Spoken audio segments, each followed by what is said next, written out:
I am going to tell you the story of Ruth today. The book of Ruth is the place where the Hebrew Bible and the Old Testament diverge. The contents of both Bibles remains the same, of course, but the order of the books differs. The Bible, as you know, is not one single book. It's a bunch of books written by a bunch of different people and then edited and compiled by even more people.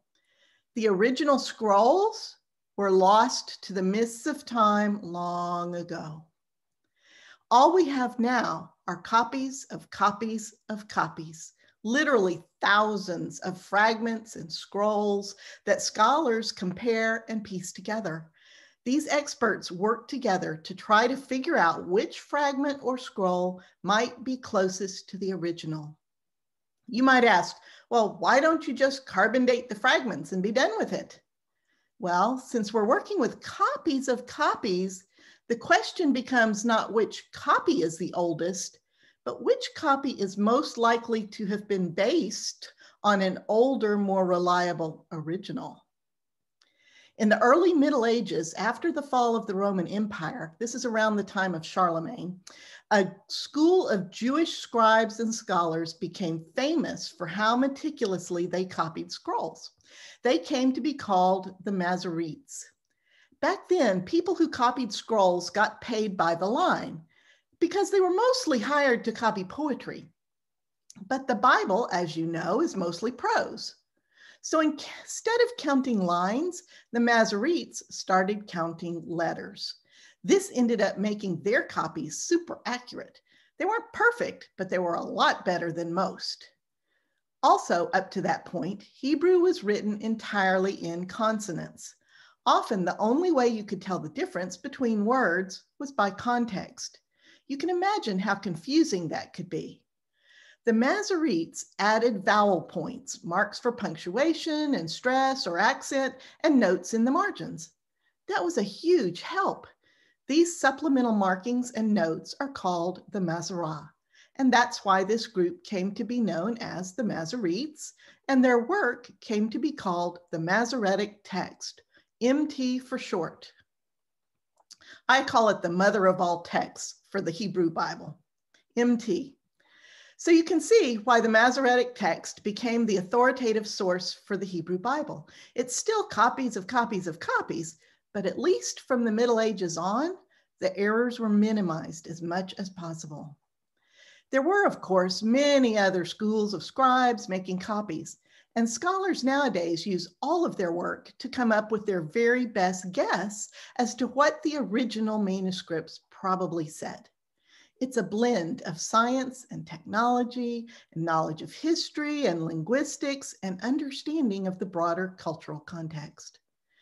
The Masoretic scrolls from the Middle Ages were the oldest scrolls we had until 1946, when a shepherd boy in the West Bank fell into one of the many caves in the area and discovered jars full of scrolls. These came to be known as the Dead Sea Scrolls, collected by the Qumran religious community, whose members are often called the Essenes. This is a picture I took when we went to that area a couple of years ago. Amazing. It's like riddled with caves, all of these hills. So most of the Dead Sea Scrolls were in fragments, but they were very old fragments, spanning about 400 years, beginning around 300 BCE. So these scrolls and fragments were about 1,000 years older than anything else we had up to that point. You can see why the discovery was such a big deal. And on top of that, the caves had a copy of almost the entire book of Isaiah, one of the largest and most important books in the Bible. What a treasure trove. Archaeologists continued to excavate the caves at Qumran in the following years, and then scholars spent many more decades sorting and cataloging, photographing, dating, translating, and publishing the contents. You can imagine the impact this has had on biblical scholarship. You can see here that some of the Dead Sea Scrolls were being copied even in the time of Jesus. In fact, some people think that John the Baptist, Jesus' cousin, might have been a member of this particular Qumran community. What is also fascinating is that the earliest Dead Sea Scrolls often closely match the Greek translation of the Hebrew Bible that was done about the same time. The Greek translation is called the Septuagint, which is Greek for 70. It's named after a group of 72 scholars, 6 from each of the 12 tribes of Israel, who, after being locked into separate rooms by an Egyptian pharaoh, miraculously came up with identical translations. You can read more about that myth online. But however the Septuagint actually was translated, the name 70, Septuagint in Greek, or LXX in Roman numerals, stuck. It is the Septuagint version of the scrolls that most folks in Jesus' time read, including Jesus himself, and it is frequently quoted in the New Testament. Since the Septuagint and the Dead Sea Scrolls are more like each other than they are like the Masoretic text, scholars think it's likely that the Septuagint and the Dead Sea Scrolls may have been copied or translated from some of the same ancient sources. As a result of the discovery of the Dead Sea Scrolls, there's been an explosion of new Bible translations. Up to that point, we had relatively few major English translations, the most famous being the King James Version, which had been translated in 1611. But now, during my lifetime, there have been many more translations produced that incorporate the material from the Dead Sea Scrolls. Of course, both Christians and Jews are using these same scrolls as the basis for their translations. The Masoretic text is the source of the order of books in the Hebrew Bible. The Hebrew Bible groups the books into 3 main categories. The first 5 books make up the Torah. Torah means teaching. The books written by the prophets come next. Since there are so many, these are broken up into 3 segments. The former prophets, Joshua, Judges, Samuel, and Kings. The latter prophets, Isaiah, Jeremiah, and Ezekiel. And the book of 12, which is all the rest of the prophets like Hosea, Amos, Habakkuk, etc. Altogether, the entire collection of prophets in the Hebrew Bible is called, wait for it, the prophets, which is Nevi'im in Hebrew. The rest of the books of the Bible are then lumped together and called the writings, Ketuvim in Hebrew.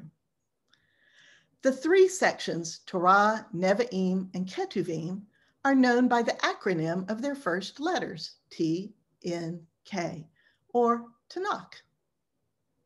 The Tanakh is just another name for the Hebrew Bible. The books are the same as in the Old Testament, they're just in a different order. The Hebrew Bible, or Tanakh, groups the books by type, just as the Masoretic text does. But the Christian Old Testament puts the books in the order of the storyline, basically chronologically. This tracks more closely with the order that you find the books in the Septuagint. I've tried to color code the books in the next few slides so you can see the differences. The books of the Torah, those first 5 books in green, we call them the Pentateuch, is another name for them. They're the same in both the Tanakh and the Old Testament. And the order stays the same all the way to the book of Ruth. But when we get to Ruth, the Tanakh has Ruth down in the writings, whereas Christians stick Ruth right after Judges, because that's where it falls in terms of storyline. With that exception, the Christian Bible uses the same order as the Tanakh all the way to the end of Kings. Then we pull the rest of the story from the writings, beginning with Chronicles, Ezra, Nehemiah, and Esther. And that's where the storyline ends. But we got a lot of books left over. So we put all the books of wisdom together. That's Job, Psalms, Proverbs, Ecclesiastes, and Song of Solomon. They're not really stories, are there? They're just like proverbs and sayings and songs, kind of the random stories here and there. And that leaves us with the latter prophets and the book of 12. We couldn't really stick them in the storyline where they go because many of the prophets had ministries that overlapped and spanned multiple kings, and we would have had to chop up the books of Kings and Chronicles into little bits. So instead, we took the easy way out. We ordered the books of the prophets from longest to shortest, done and done. The only exception is the Book of Lamentations, which we stuck right after Jeremiah because he theoretically wrote it. We call Isaiah, Jeremiah, Ezekiel, and Daniel the major prophets, mainly because their writings are longer. We call the last 12 the minor prophets, which sounds like they're less important, but they're only minor because they're shorter. I wished we called them the Book of 12, like the Tanakh does. Daniel is in the writings part, not in the prophets at all in the Tanakh. He's clearly a prophet, and we do put him with the major prophets in the Old Testament. And the reason he's different is because all the rest of the prophets came and prophesied to the kings of Israel and Judah before they fell.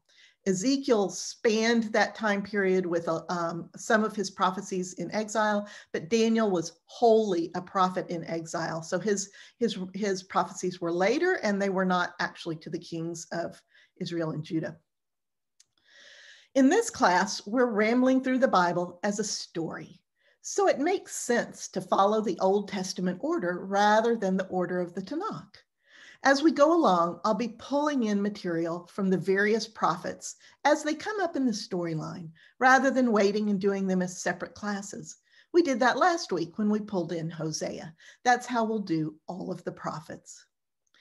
The book of Ruth is set in the time of the judges, but it's such a breath of fresh air after all the darkness and violence in the book of Judges. It's short and light and sweet. The story opens in Bethlehem, which in Hebrew literally means house of bread, Beit Lechem. But there's no bread to be found in Bethlehem right now. It is in the middle of a severe famine. Desperate, the family of Elimelech and Naomi and their two boys, Gideon and Mahlon, immigrate to Moab, where there is still food available. Gideon's name means total destruction, while Mahlon's name means sickness or weakling. Since no one in their right minds would name their kids this, some think the story may have allegorical elements woven in with the historical events, kind of like what we had last week. All the names in the story seem to have allegorical meanings. Elimelech means God is my king. Naomi means pleasant.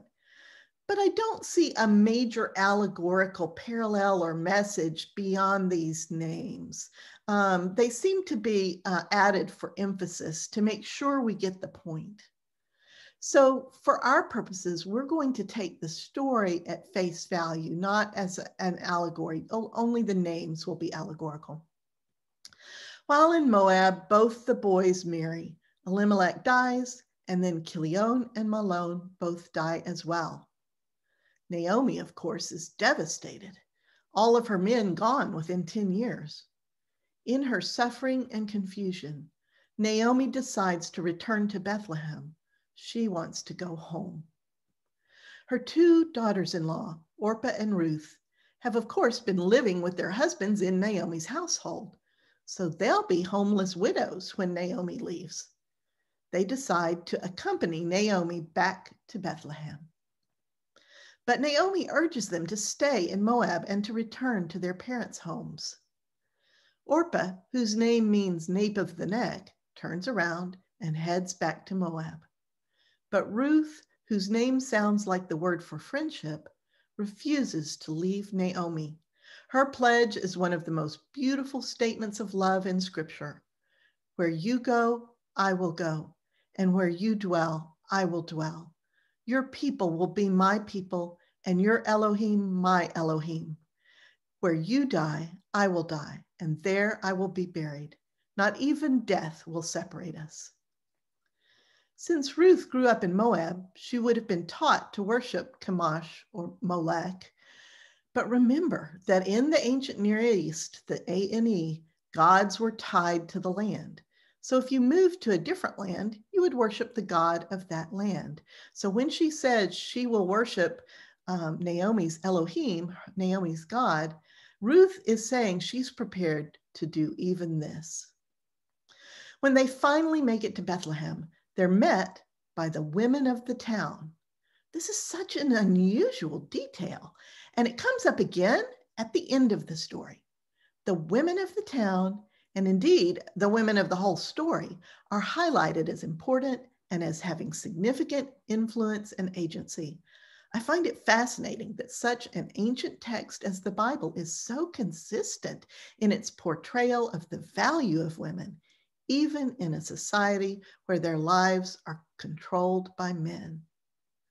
Naomi tells the women, "Don't call me Naomi the pleasant anymore. Call me Mara the bitter, for God has stripped everything away from me." The word Naomi uses here for God is Shaddai.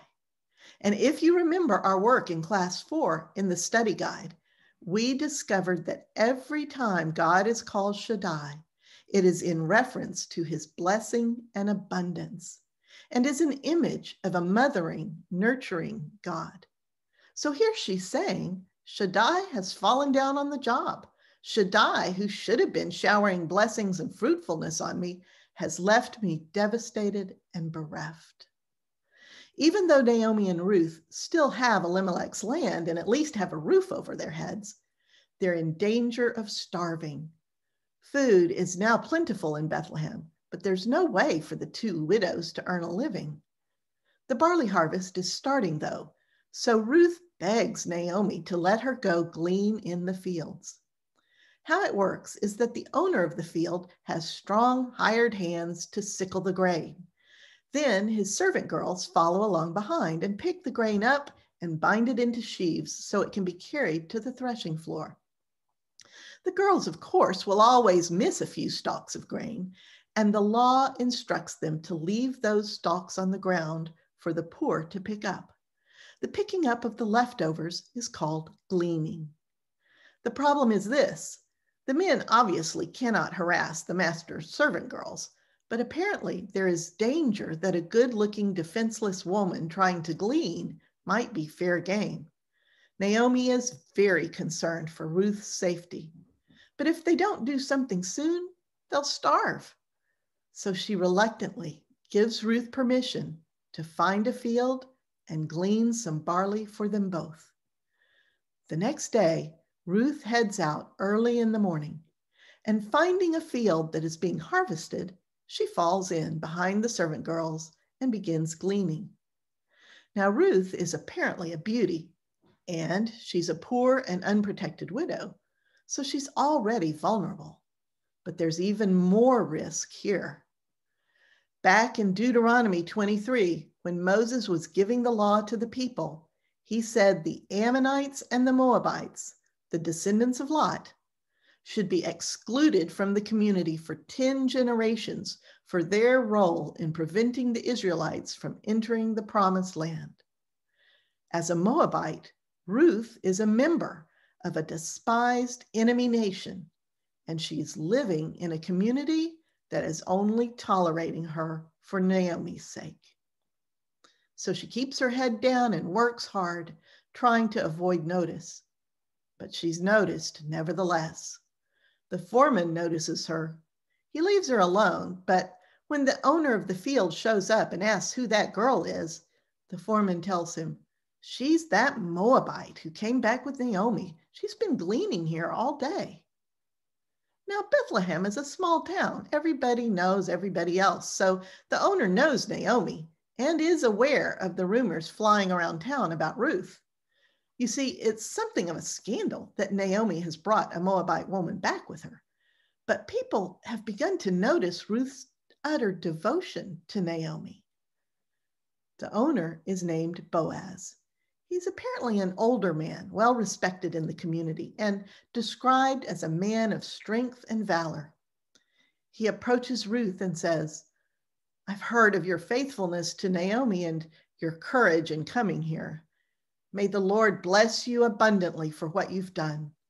May you be richly rewarded by the God of Israel, under whose wings you have sought refuge. I've told my men to leave you alone. Stick close to my servant girls as you work, and if you're thirsty, you're free to drink from the water I have provided." Ruth is overwhelmed that he has noticed her, and she bows low to the ground. Boaz continues to watch Ruth as she works, and when the workers break for lunch, he goes to sit beside her, offering her roasted grain and giving her so much she has leftovers to take home to Naomi. After they eat, Boaz tells his workers to let Ruth move up among the servant girls and to make sure they leave a few extra stalks for her. When Ruth returns home at the end of the day, Naomi can't believe how much barley she's been able to glean, and Ruth tells her the whole story. When Ruth says the field belongs to a man named Boaz, Naomi exclaims, "But that's my kinsman! Boaz is related to me!" And immediately Naomi's mind begins to work. You see, in those days, when a man dies childless, his brother or nearest kinsman must marry his widow and get her pregnant. The child is counted as the child of the dead husband, so that man's line will not die out. Boaz is a near kinsman. The problem is he's not the nearest kinsman. There's one other man who's a closer relative. Over the next few weeks, Ruth works diligently in the field. Naomi continues to try to figure out a solution to the problem as it becomes more and more apparent that Ruth and Boaz are falling in love. By the time the harvesting comes to an end and the grain is ready for threshing, Naomi has hatched a plan, sort of. Threshing day is a big deal. The men work hard all day in a large stone area, using oxen and sometimes heavy sledges to crush the heads of the grain to release the seed. They end up with a huge mess of stalks and seeds all mashed up together. To separate the chaff from the seed, they use special pitchforks to toss the stuff up in the air. The prevailing wind blows the lighter chaff away as the heavier seeds fall to the ground. Over and over and over, they do this till finally they have only seed left. Then they have a big celebration. You can imagine the food and the drinking. Afterwards, the owner and his men sleep at the threshing floor to protect their precious harvest until they can bag it up and store it the next day. Boaz, as drunk as the rest of the guys, sleeps like a rock that night. I'm thinking that he, as the owner, may have had a sleeping mat or a tent somewhat separate from the others, or perhaps the men are sleeping in different parts of the threshing floor with huge heaps of grain in between them. Back at home, Naomi says to Ruth, "I don't know how to get around this kinsman dilemma, but I feel sure Boaz can do it. Today is threshing day. Boaz will be sleeping at the threshing floor. Bathe and dress and put on perfume and go down there. Wait until he is alone and asleep. Then go uncover his feet and lie down. He will know what to do." Now, that's not much of a plan, but Ruth does as Naomi tells her. Many teachers will remind you that feet is a euphemism for genitals in this culture, but most scholars agree that Ruth did nothing more than uncover his actual feet, simply to wake him and make her presence known. I tend to agree with this view. One, because other people would have been sleeping nearby. And two, there's a reference at the end of the book to when Boaz does, in fact, finally get to make love to Ruth. When Ruth lies down at his feet, Boaz wakes with a start. In the Septuagint and in the Hebrew, you can actually, the Hebrew basically the word says she nearly scares him to death. Ruth quickly says, "Spread the wing of your garment over me. You are my kinsman redeemer." This is such beautiful imagery and reminds me of the first blessing Boaz gave her during the barley harvest. Boaz has, of course, fallen head over heels in love with Ruth, but he's not wanted to put himself forward. He's older than she. Surely she'd rather marry a younger man. But now he finally knows his love is reciprocated.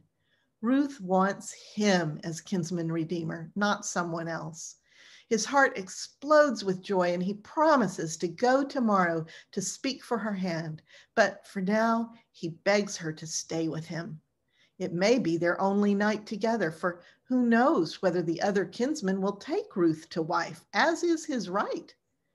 It is in this moment that Boaz tells Ruth she is a woman of strength and valor, using the same word the author used to describe him, and the same word used of the wife of great value in Proverbs 31.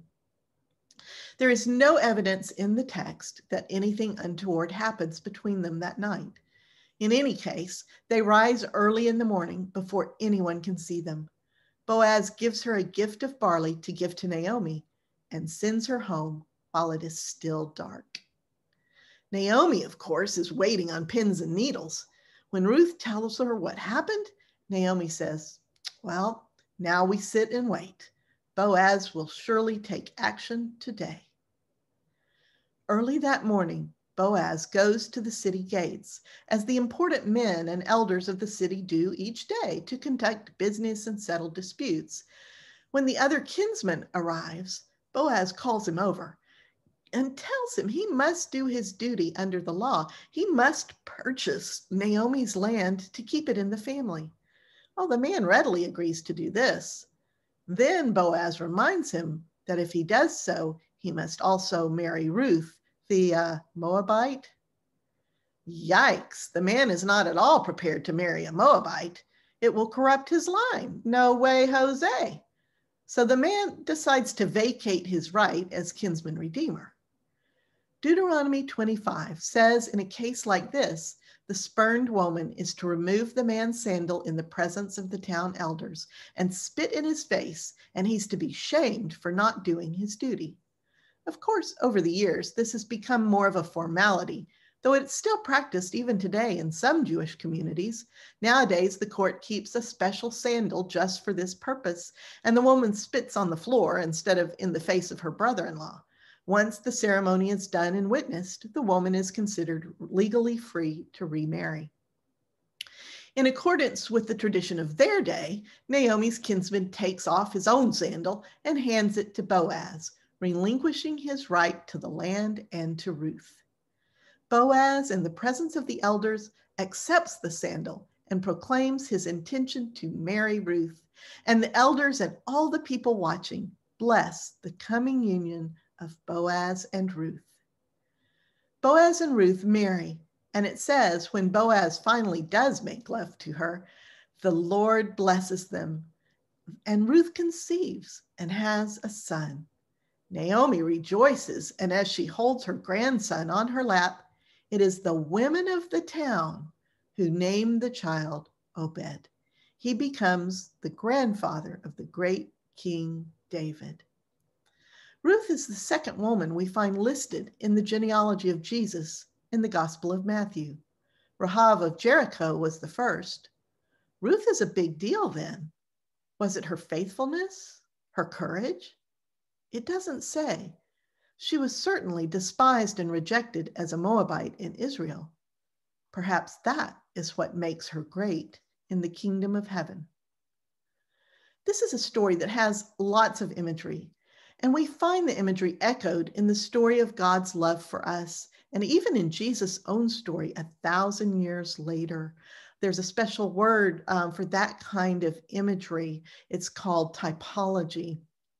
And it's not the same as an allegory. An allegory would be where the author is aware of information and he's crafting the story as a kind of a parable or an allegory to convey important points about events he is aware of.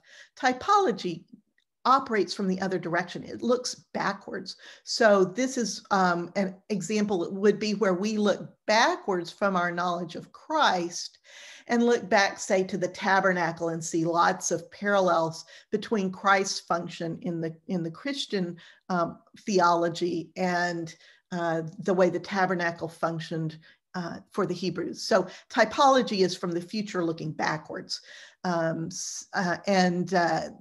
Ruth is one of those stories that has really, really fabulous typology in it. And so if you'd like to hear more about that, it's under Ruth in other classes, menu item classes, other classes on the website at eversbibleclass.com.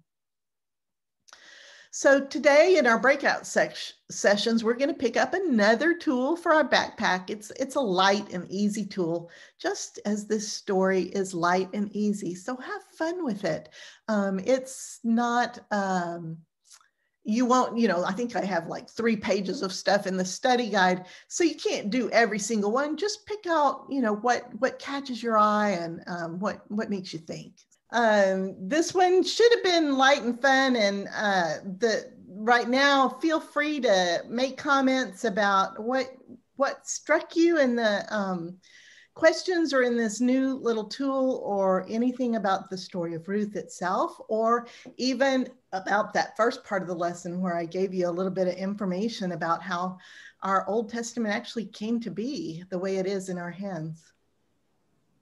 Oh, for Pete's sake. Well, let me go back to go back to Ruth. Yeah, go back to Ruth.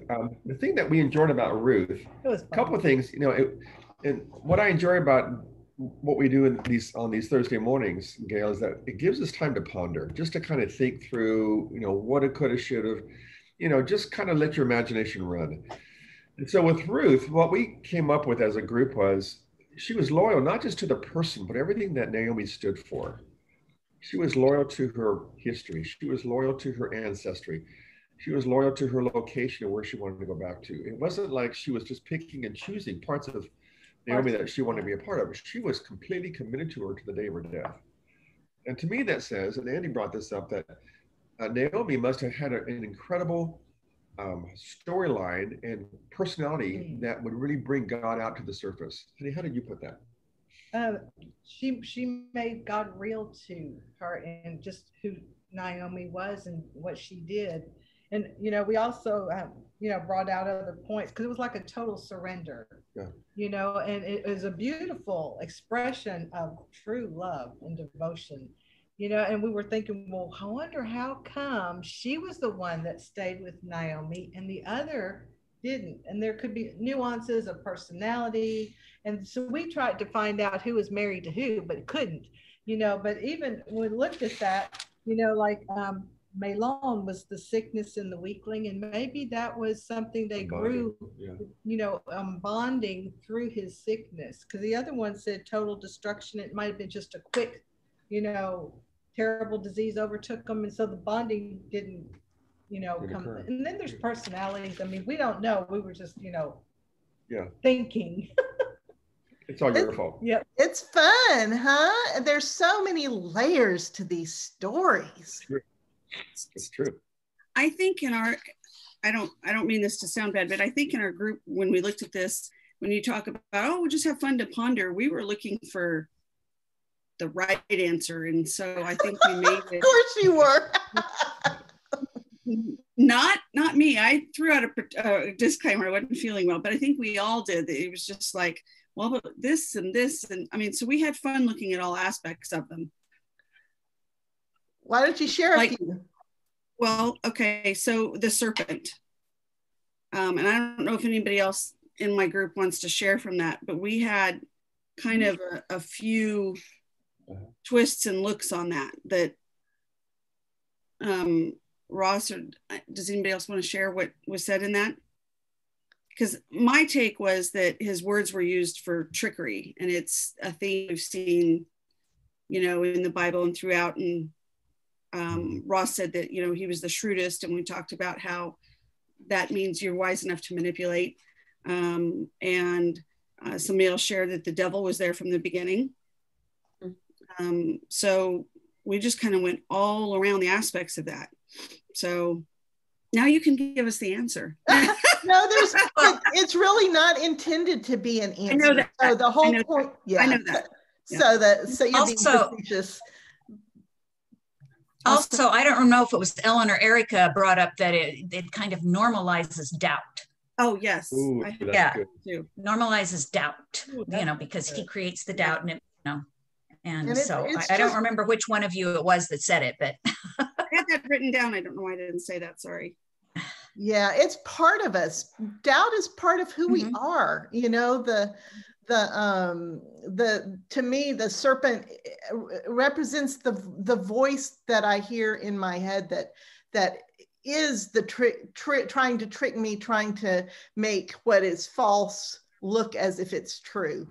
It's the voice that accuses me. It becomes a recognizable voice, but we all experience that voice inside of us, right, over our lives. So these stories are intended to give us a way of thinking about that voice in a way that we can grab hold of it and deal with it, as opposed to it just being something amorphous floating around and we can't really, grab hold and respond in a way. And for the people who might be listening to this video later, who don't have the study guide right in front of them, the brand new tool is that about, I don't know, 1999 or so, somewhere around in there, Robert Alter, one of the scholars who specializes in textual criticism, which we rely on a lot, is noticed that the very first words of actual dialogue, what's in quotes,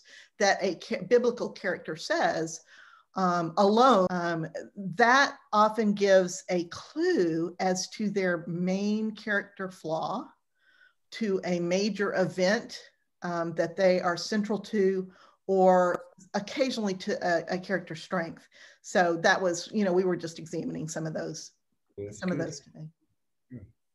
What sort of conversation, what sort of statements would a person make when they're alone?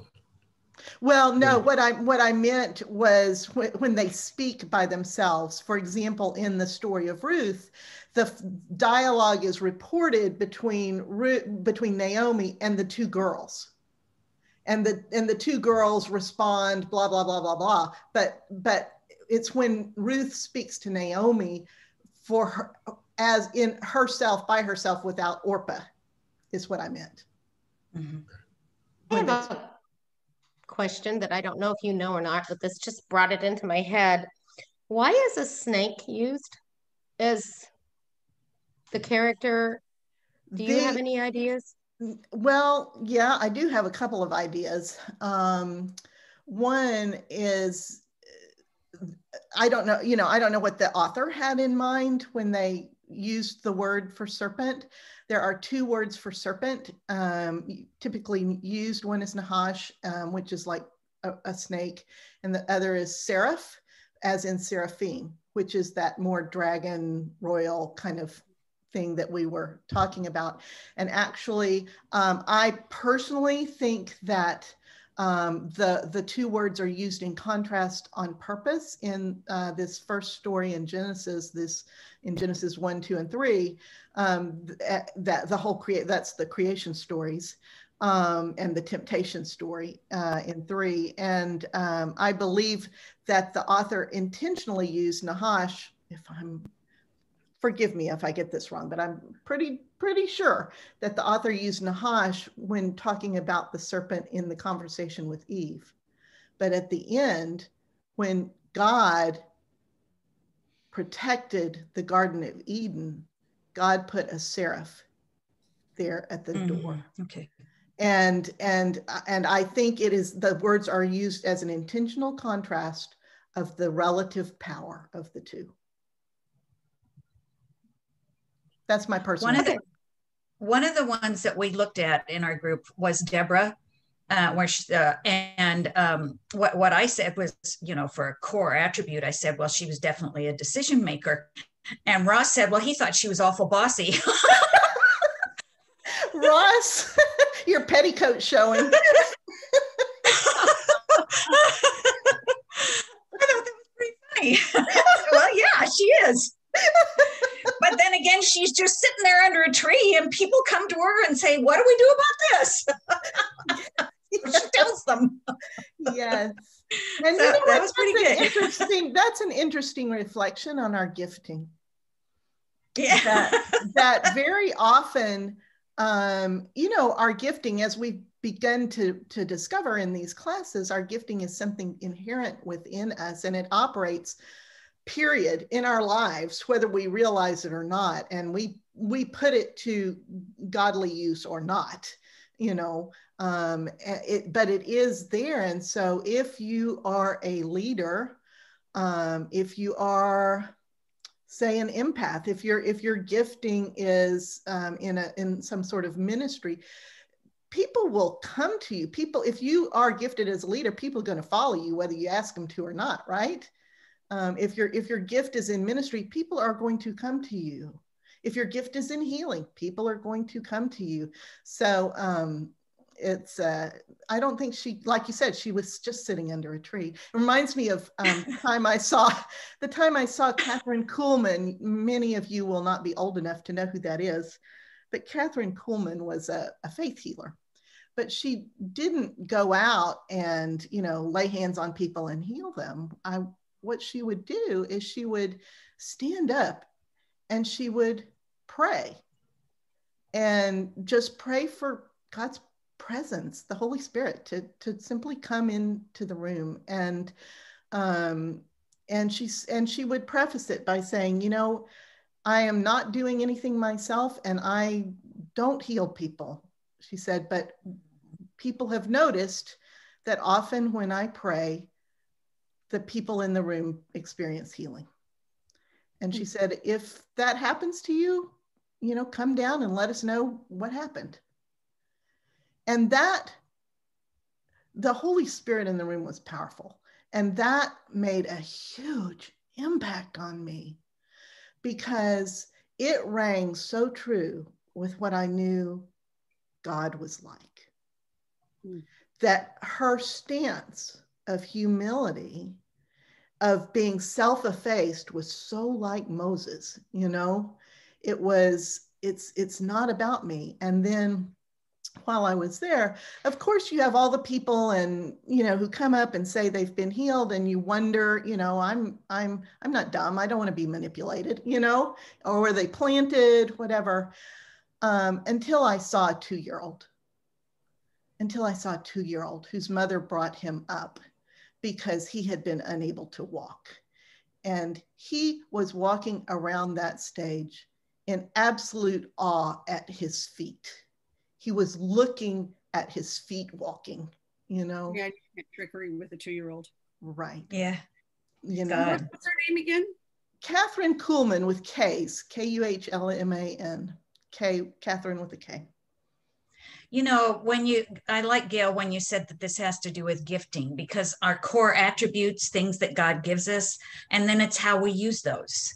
And in the way in which we, you know, like you said, with humility for this person. And, you know, it often has to do with how we say things, or how we act. And, you know, just because you have a certain gift or talent or core value, it depends on how you use that or disperse it or dispense it, you know, as to how you're regarded. If you're regarded as smart or sneaky. Well, and when you say gifted, that one, because some of these I felt that it was, I struggle with it because I see negativity. And Absolutely. Yes. That's one of the best things about the Bible, is it doesn't sugarcoat it. Right. But it's interesting though that the perspective is that, like, look at Deborah, like we've got bossy, whereas I would view her as a boss. You're like, I think Deborah's a boss, but if you add that why, that completely changes back to your perspective of how she's using her gifting. So yes, it's interesting that she was just dubbed bossy, where I'm like, she's a freaking boss. Absolutely. Amen. and you know, that's a great point. When you're the Deborah in the room, to realize that how people are reacting to you says a lot more about who they are than who you are. Okay. And okay. I feel bad enough, Gail. And you need to, what'd you say, Ross? I already feel bad enough. Come on. I'm sorry, Ross. No, in Ross's defense, he did defer to Barb. He did say, "I'll take what you said." So Ross did have his moment of backing down to the 4 women in the group. Yeah, but when it is true though, when you just look at that passage, if you don't know any of the context of it, it does seem like she's being bossy. He's right. If you don't have the context. One of the characters that we talked about, and this left me with a question, was Gideon. And the first thing that he spoke, in quotes, was he was doubting God. He was saying, God has abandoned us. If God is so great, why has all this bad stuff happened to us? And yet, then he went on to be a great leader for 30 or 40 years. It seemed inconsistent. Yeah. And what sort of core value was he exposing with his doubtful statements or statements of doubt? Yeah, and I think that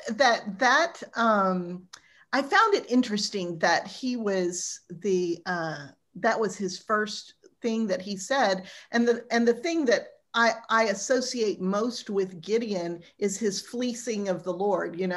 Like, I don't know if this is really real or if you're really the Lord, so I'm going to put this fleece out, overnight, and either it gets wet and the ground stays dry, and then, oh, maybe I messed up, and he switches it around, and then he seems to be like, if Gideon was a line, he'd be a dotted line, he's got these great moments where the Spirit, operates through him, and he listens to the Lord, he hears the Lord, and then he gets like, bam, runs into these gaps where he's doubtful and he's not sure. And his whole story is like that. And I think that story speaks to us so powerfully because we're like that. Yeah, I was just going to say that Gideon reminds me of something that I talk about, that sometimes you don't know what you are until you know what you're not. And you have to experience things to distinguish the two. So perhaps he goes through this trial of doubt until he arrives at, nope, this is it. So. Yeah.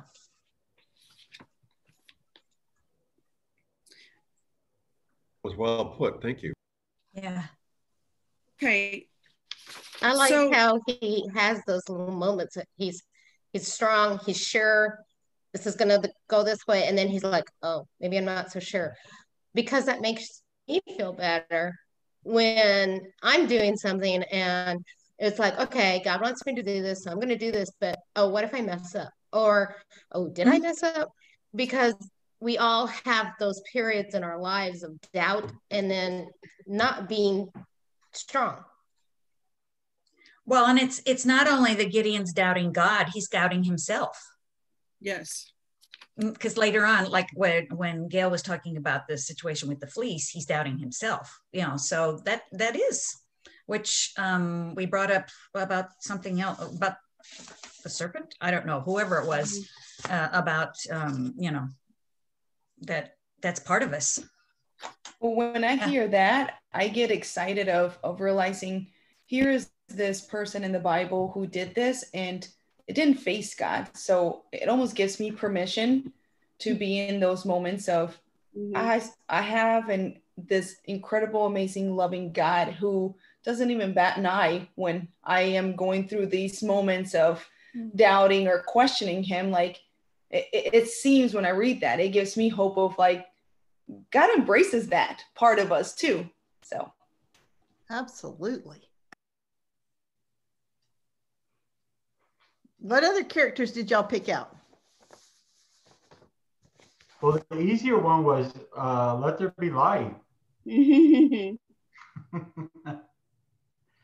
is the light of the world? Yeah. It was kind of interesting that was what characterized God before anything else, before there was any creation, before there was anything else. That God came to bring light. It's pretty powerful. Yeah. I think even Ellen and I were talking about, initially we were questioning, like, are we just looking at the first word of each of these? And if we were to have done that, let, I think is such a powerful, it's a command. I view that as, it is so evident of who is speaking this. Oh, even if we just focus on let. Yes. It definitely, there's a big difference with the serpent did, when automatically there's a question, starts with a question. Absolutely. And there's actually a wonderful podcast about that. I think I put a link to that back in I want to say the story of Joseph. I'll have to go look. I don't know. I might have only posted it on the Facebook page, but there's a wonderful podcast about that, where someone actually digs into exactly that thought. What else struck you about the story of Ruth, or any of these other characters, or the Bible, the Old Testament, any of the above? Jacob. We're actually over time, so this would be the end of class, so don't feel obligated to stay and chit chat. Yeah. Jacob being a biblical hero for me is difficult when I look at his trickery. Wow, he is such a snaky character all the way through, isn't he? Yeah, when I first looked at First Tell Me Your Birthright, I said, for me, that's like a foreshadowing clue of the bigger event that's coming with him. So all over the place. And why did God pick him to be Israel? He's one that Israel. Pardon, Ross? He's one that he's one that quarrels or fights with God. Yeah. Talk about God embracing our doubt. You know, God is embracing even all this ugliness that we do. God is intending to transform all of that. God is intent on his promise to Abraham coming true, that God's people will become a blessing to the world. And you know, Gail, I think it's the last chapter of Genesis where Jacob is giving his blessings to the 12 sons.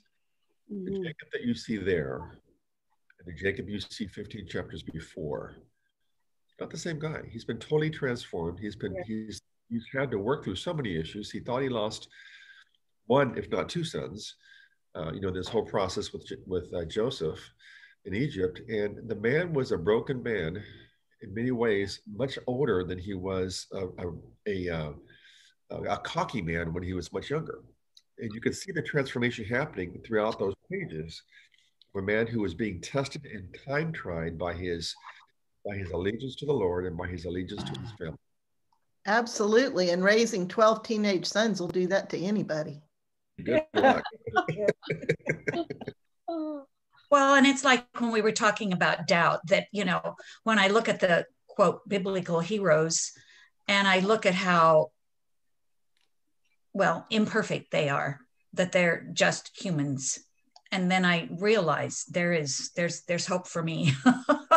You know, that makes me say, okay, you know, God still raised them up and into these, you know, as important and as being true to the faith. And so, you know, I'm not going to perish for this reason. Yeah. So I just need to keep on keeping on.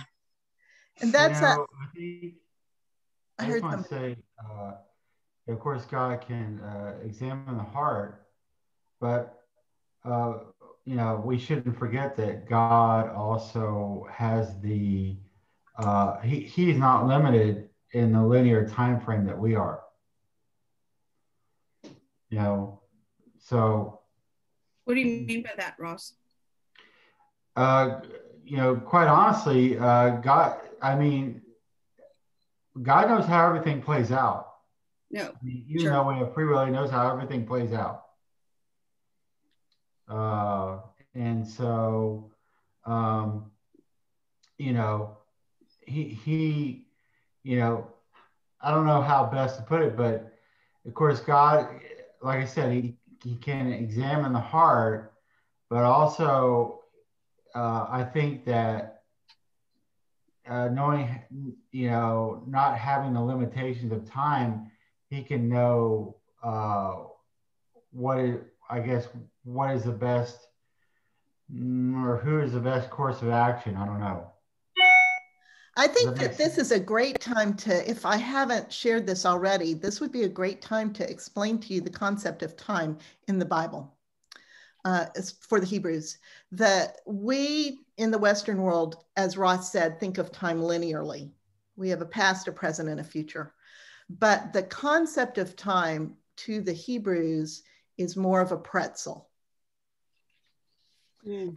It is where time is all, the past is part of the present, and the future is part of the present, and it all interrelates.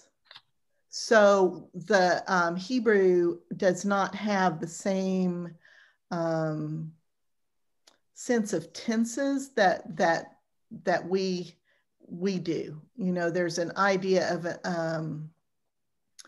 an action that has been completed. There's action, you know, when you study the biblical languages, both Greek and Hebrew, actually, the idea of tense and time is very, very different than what our language frames for us. And so Ross is exactly right that God is not operating linearly. God is operating in relationship. God is operating in a different dimension. And so that's what Jesus was talking about in the New Testament when he said the kingdom of God is at hand. But also we have the language about it's not yet and it's coming, you know. That's what they're trying to express. And in words that don't do, language does not do the concept justice. And so that's very powerful to remember when you're praying for someone who is ill, when you're facing death, when you're worried about the future. When Jesus said, don't worry about tomorrow, tomorrow can take care of itself. It has enough worries for itself. You know, what he's trying to get us to do is live in this other dimension of relationship with God rather than with time. Okay. Don't some of the like Eastern religions, you know, have kind of that intertwined concept also, you know, like you were talking about with the pretzel, and sometimes like even with the spiral, the circular aspect. Yes, and you'll find that spiral imagery a lot in the Oriental. Well, also a Native American, I think. Yeah. So yeah, where it's the time angle is of a different, like you said, it's not as linear as the way the Western world looks at it. I have a question. So considering that the Hebrew concept of time, when they translate the Bible, is that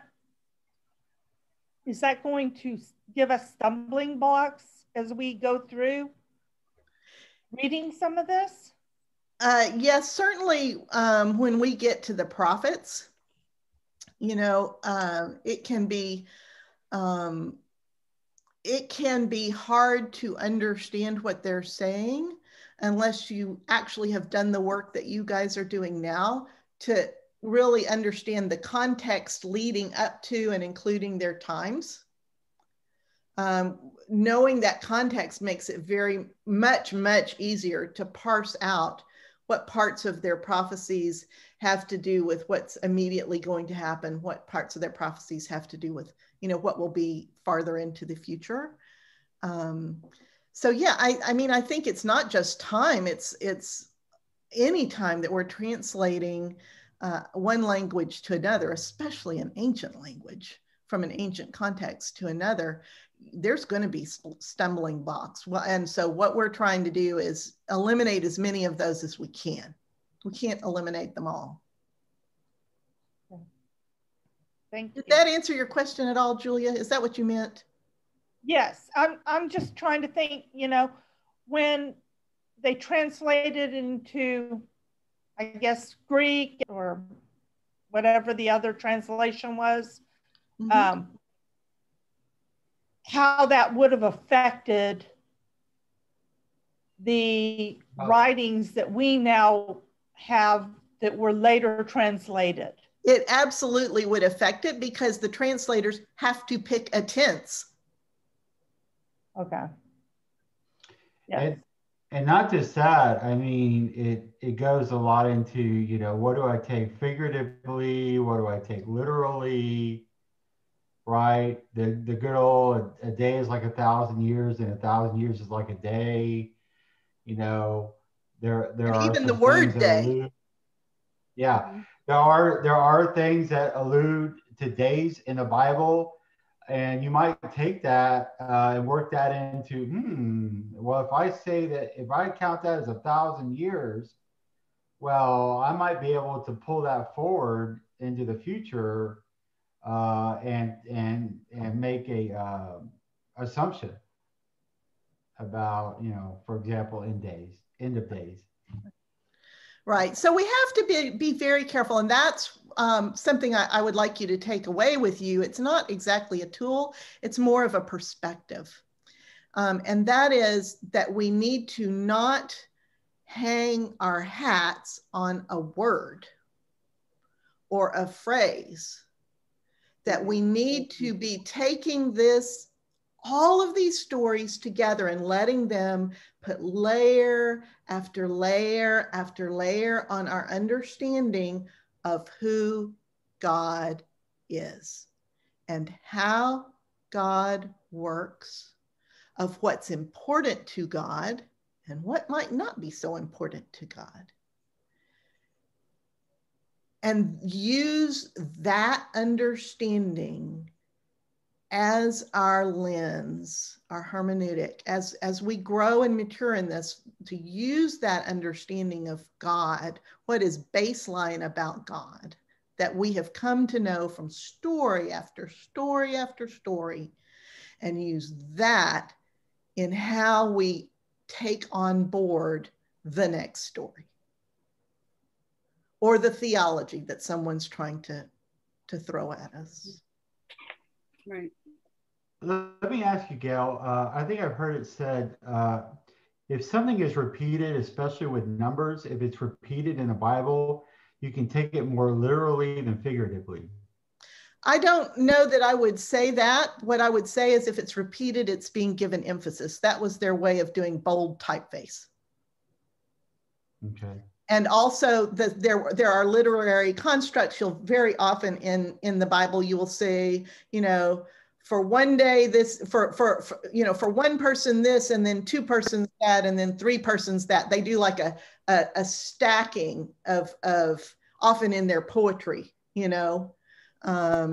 Saul killed his thousands, David his tens of thousands. You'll see stacking of numbers like that. That's also a literary device that they would use to emphasize something. We'll run across a lot of those. All right, we're getting really to the end of time. Any other comments before we head out? Y'all stay warm this week. It's going to be crazy cold. So be safe, be warm, and I'll see you next week.